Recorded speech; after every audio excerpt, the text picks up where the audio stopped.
Қайырлы күн достар, бүгін біз қамыры тура пиццериядағыдай болатын дәмді пицца пісіретін боламыз.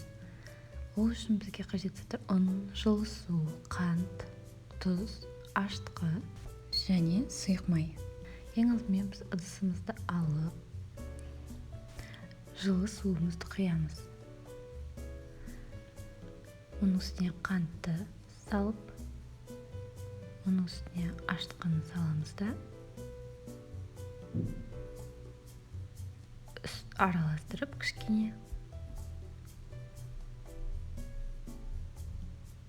қантын ерітіп, үстін жауып 5-10 минутқа қоямыз. Міне 5-10 минут тұрғаннан кейін біздің аштығымыз белсенді болады. Енді оның үстіне сары майымызды құямыз.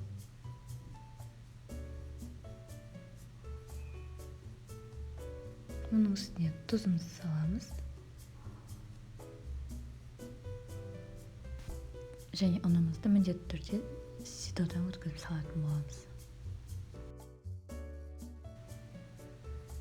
Оны илейміз.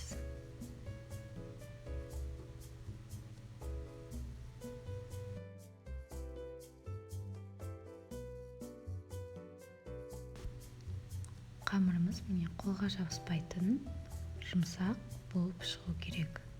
Осындай болғанша илейміз. Және оның үстін жауып қоямыз да жарты сағатқа жылы жерге қоямыз.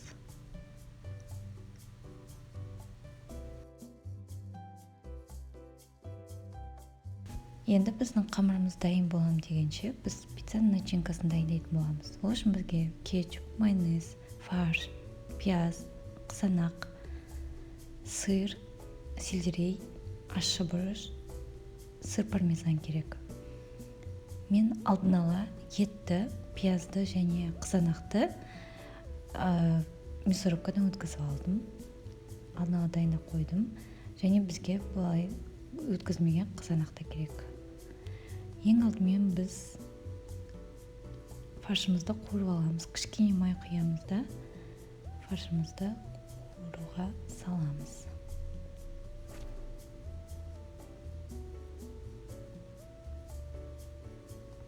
Біз фаршты бірінші қатты отта қуырамыз, одан кейін жай отта қуырып отырамыз.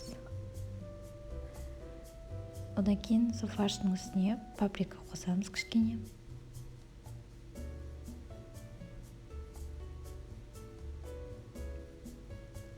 Қара бұрыш қосамыз. Және дәміне қарай тұз қосамыз.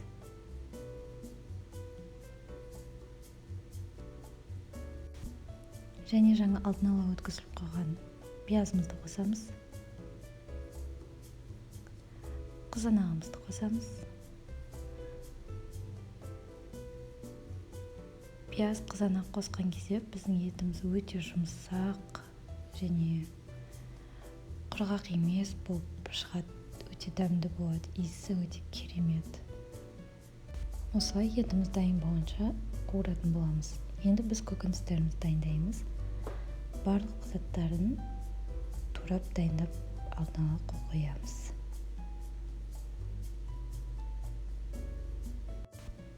Міне бізде пиццаның начинкасының заттары барлығы дайын.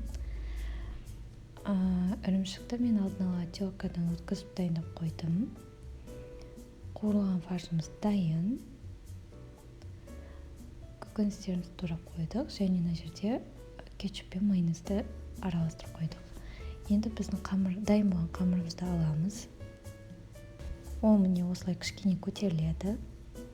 Және оны алып біз екі теңдей бөлікке бөлетін боламыз.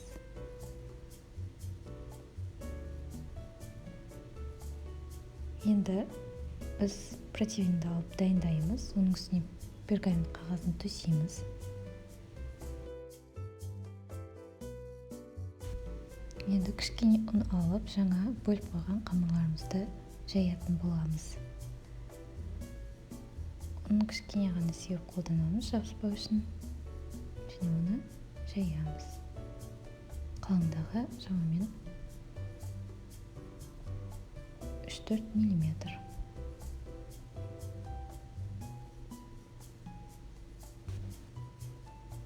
енді біз жаңа дайындап қойған противеньге қамырларымызды саламыз. Екіншісінде дәл солай жайып противеньге салып қоямыз.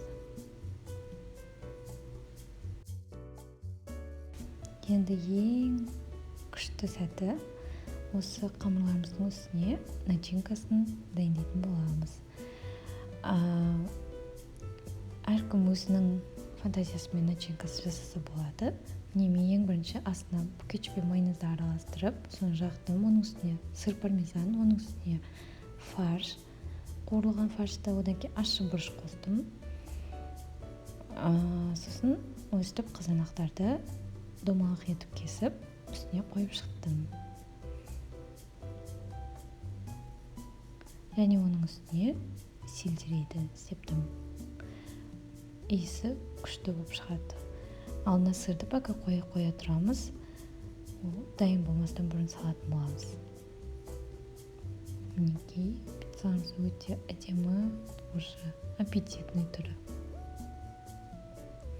Біз пиццамызды 20 минутқа 200 градусқа духовкаға салып қоямыз пісіру үшін.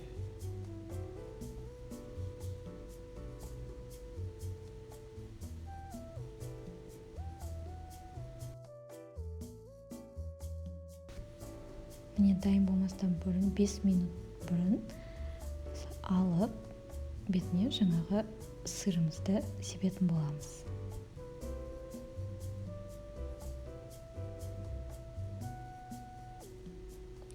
Сырды көбірек қосаңыздар болады. Біз өзіміз сырды онша қатты жақсы көрмегендіктен осылай кішкене ғана септім дәм үшін.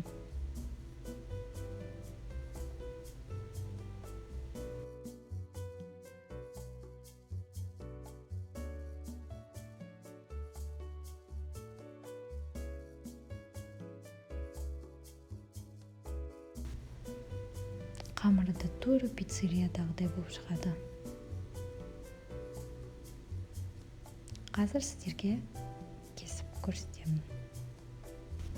Міндетті түрде осы менің рецептіммен пісіруге кеңес беремін.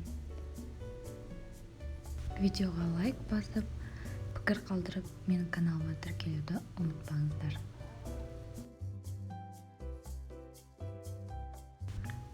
Міне қазір сіздерге жақыннан көрсетемін.